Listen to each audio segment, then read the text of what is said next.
Next topic है हमारा probability. Probability शब्द हम बहुत इस्तेमाल करते हैं डे टू डे लाइफ में। हमारे प्रोबेबिलिटी शब्द का इस्तेमाल बहुत ज़्यादा होता है और काफ़ी हद तक हम जानते हैं कि प्रोबेबिलिटी क्या चीज़ होती है। प्रोबेबिलिटी का मतलब है किसी चीज़ के होने की संभावना।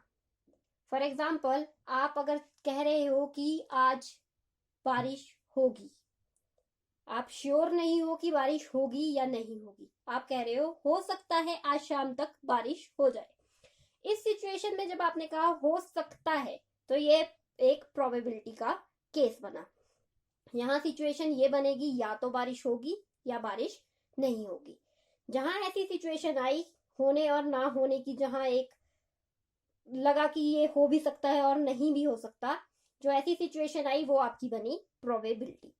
अब आपने जब कहा कि हो सकता है आज शाम तक बारिश हो जाए, तो उसके लिए आपको श्योरिटी नहीं है कि बारिश हो जाएगी। आप एक रैंडम गेस दे रहे हो कि हाँ हो सकता है बारिश हो जाएगी। जहां आपने ये रैंडम गेस लिया या कुछ ऐसी सिचुएशन रखी कि हाँ आपका जो रिजल्ट है वो आपके फेवर में होगा या आपके फेवर में नहीं होगा, इस तरह की सिचुएशन प्रोबेबिलिटी कहलाएगी।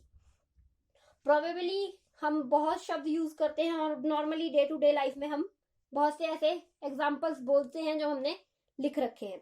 यहां मैंने लिखा है probably it may rain tomorrow और प्रोबेबली यू आर राइट। किसी एक सिचुएशन में अगर आपकी किसी से बहस छिड़ी है तो आप कह सकते हो कि प्रोबेबली यू आर राइट, आप सही भी हो सकते हो, मुझे इसकी जानकारी नहीं है तो मैं आपके फेवर में क्लियरली नहीं बोल सकता कि हाँ आप बिल्कुल सही बोल रहे हो।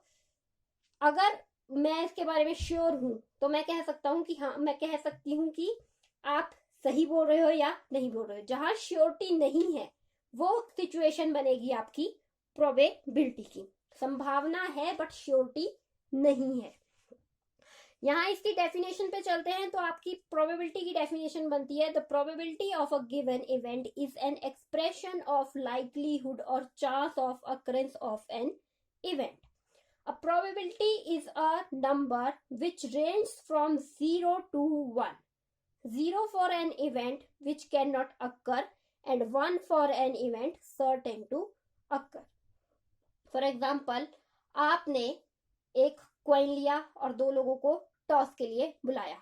अब उसमें से एक शख्स ने हेड लिया और दूसरे ने टेल लिया। अब सिचुएशन ये बनती है कि अब आपने टॉस करना है कॉइन को, और जो भी सिचुएशन, जैसे भी वो टॉस नीचे आके गिरेगा, हेड आया या टेल आया, उस हिसाब से आप विनर डिसाइड करोगे।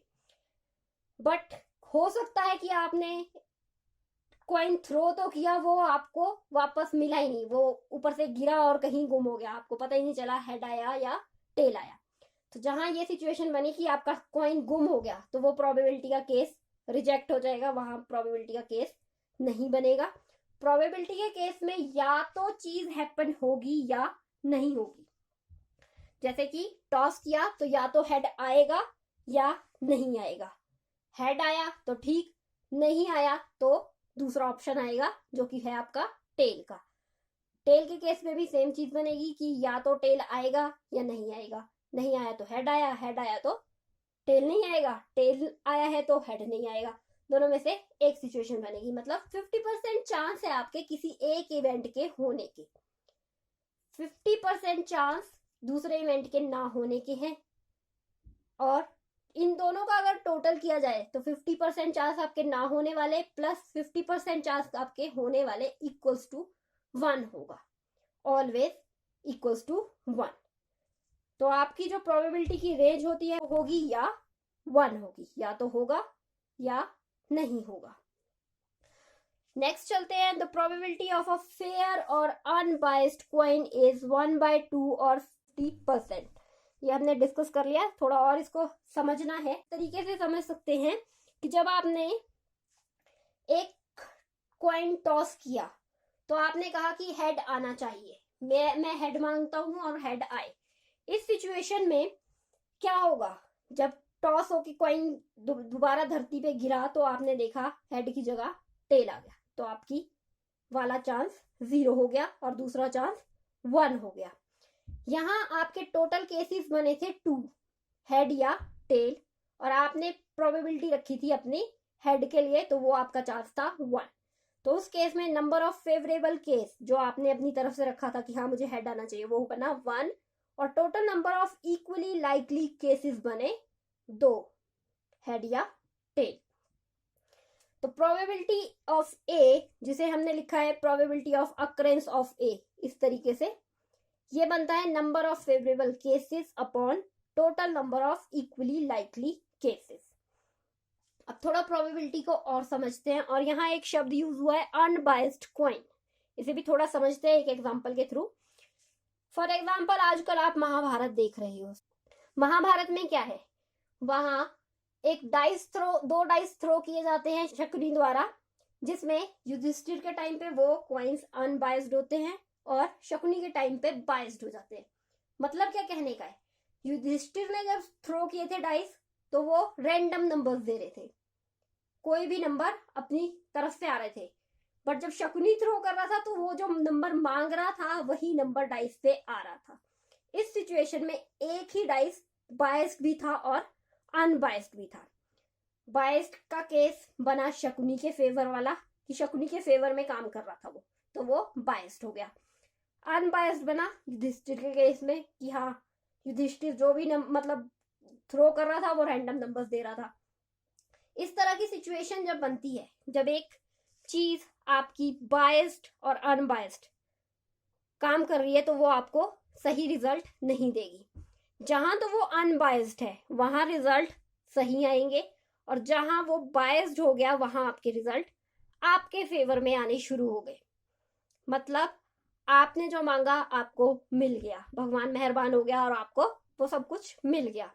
बट नॉर्मल लाइफ में ऐसा कुछ नहीं होता, स्टैटिस्टिक्स में भी ऐसा कुछ नहीं होता है। जब भी आपने रैंडम सैम्पलिंग करनी है तो आप रैंडम नंबर्स उठाते हो, उसके ऊपर सैम्पलिंग करोगे और उसी के हिसाब से अपने रिजल्ट निकालोगे। तो जो प्रोबेबिलिटी रहेगी वो आपकी नॉर्मल प्रोबेबिलिटी रहेगी, हमेशा अनबायस्ड रहेगी, बायस्ड नहीं होनी चाहिए। बायस्ड हो गई तो आपके रिजल्ट गलत होने शुरू हो जाएंगे।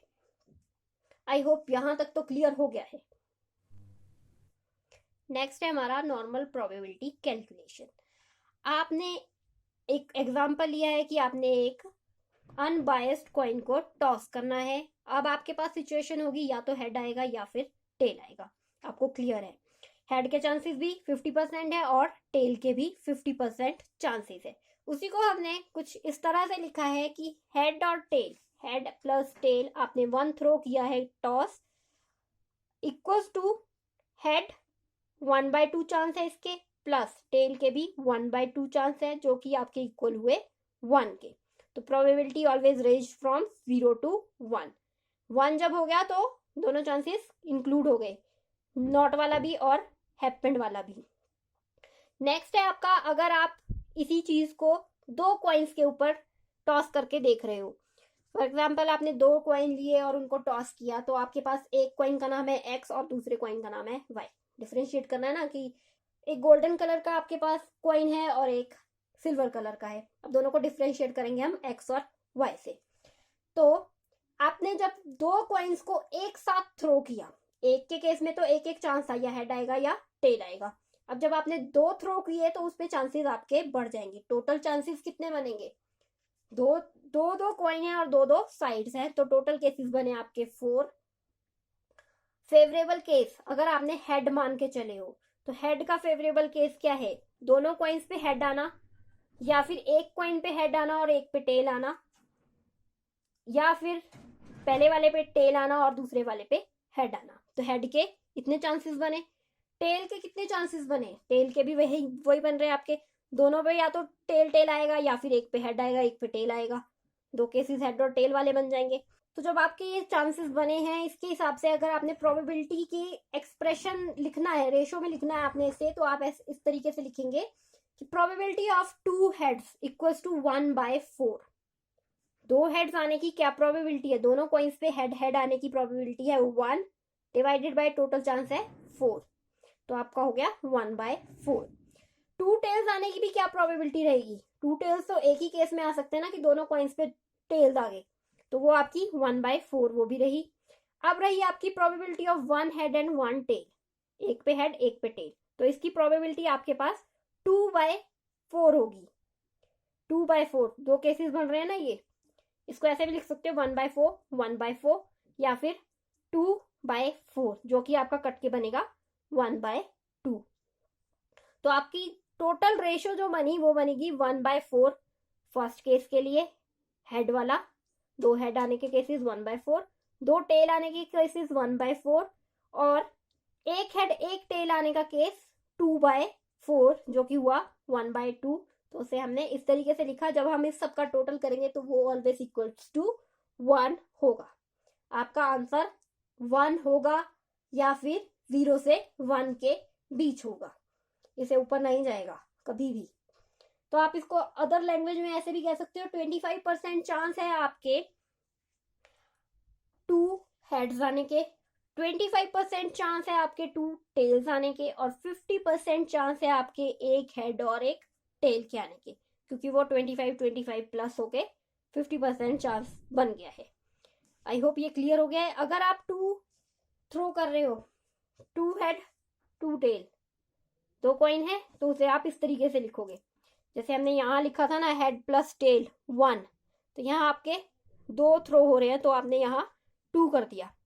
इक्वल्स टू हेड आने के कितने चांसेस हैं, 1/2 था, अब यहाँ हेड के दोनों केसेस पे हेड आ सकता है, दोनों केसेस पे टेल आ सकता है, दोनों कॉइन्स पे आपके, और दोनों कॉइन्स पे हेड और टेल भी आ सकता है, तो उसे इस तरह से आप एक्सप्रेस करोगे।